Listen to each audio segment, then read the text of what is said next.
Finding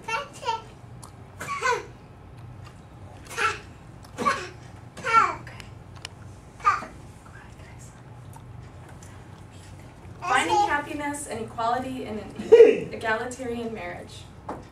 The 1950s were a unique interlude in the history of American family, unlike any other decade in the 20th century.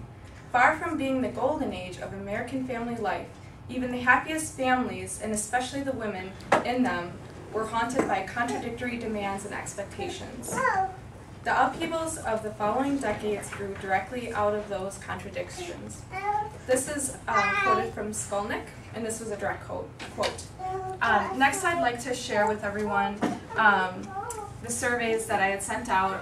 I think a couple of you in the room may have done them, but either way, I did post them up on the projector, and I realized that the questions weren't there, so I'm just going to read them aloud and give you the percentages, but these hash marks just represent the different answers that were given, and some people did respond with actual quotations. So the first one is, do you believe women's responsibilities should be taking care of the household chores? So 11% put yes, and 89% marked no. And this was out of a very small group of people. So it was 9, and this is as a whole was 11. So there weren't a lot of people that took the survey, but it was still, those are the percentages for that amount. For question number 2, do you believe that males in the relationship should be responsible for maintenance issues of the household? 33% put yes, 56% put no, and 11% had no response. And there are, like I said, there's some quotations up there. You can read through those if you'd like, and I'll leave this posted throughout the presentation for you to read them.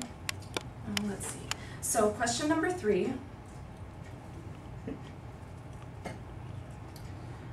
Do you believe men and women should have equal rights to advocate for their political and religious views? 89% said yes, 0% said no, and 11 did not respond. For number 4, is there a dominant person in your relationship? So 33% put yes, partner 0, not sure 33, and not a dominant person in the relationship. So again, some people made some remarks to that one. Let's see, number 5. I had a long survey, so hang in there, guys. Let's see. Is there a dominant partner in your parents' relationship? So for that one, I had 33% yes, 56 no, and 11 with no response. And for the next question, overall, do your parents appear to be happy in the relationship? For this one, I had 56 yes, 33 no, 11% no response. Hi. If you answered yes to the question number 5, I'm actually going to skip this one because I think this was kind of problematic in the survey, so I'm just going to go ahead and skip over that. And then number 8, can you describe an egalitarian marriage or relationship? So I had for this one, 44% said yes, 49 no, and 11% had no response. For number 9, do you believe an egalitarian marriage relationship is more satisfying to couples versus a traditional relationship? 33% put yes, 11% no, and 56 did not respond. And for question number 10, do you believe your relationship is more a traditional relationship or egalitarian relationship? So 0% put traditional, 11 egalitarian, and 33 no, not in a relationship, and 56 don't know. So I'll leave those up for a little while for you to review. So, it is likely that you have or are currently pursuing a relationship with another person. Have you thought about the type of relationship you are pursuing? Do you consider yourself to be in a more traditional or untraditional relationship? For many of you, it may be too soon to consider marriage, but this speech will provide you with information for the future.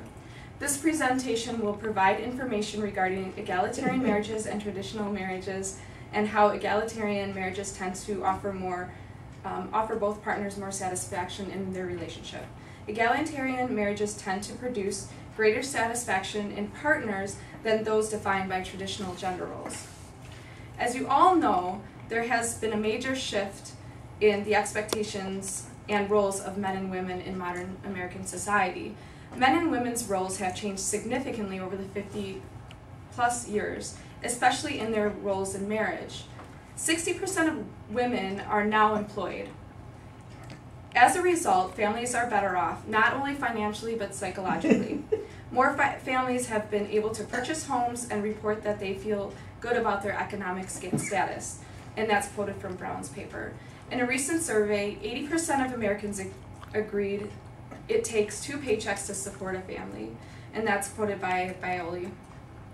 In a model of traditional family in the 1950s, the men were the sole breadwinners.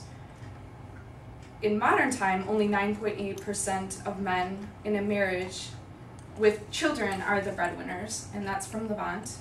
These are a few examples of why an egalitarian marriage offers more satisfaction in a marriage.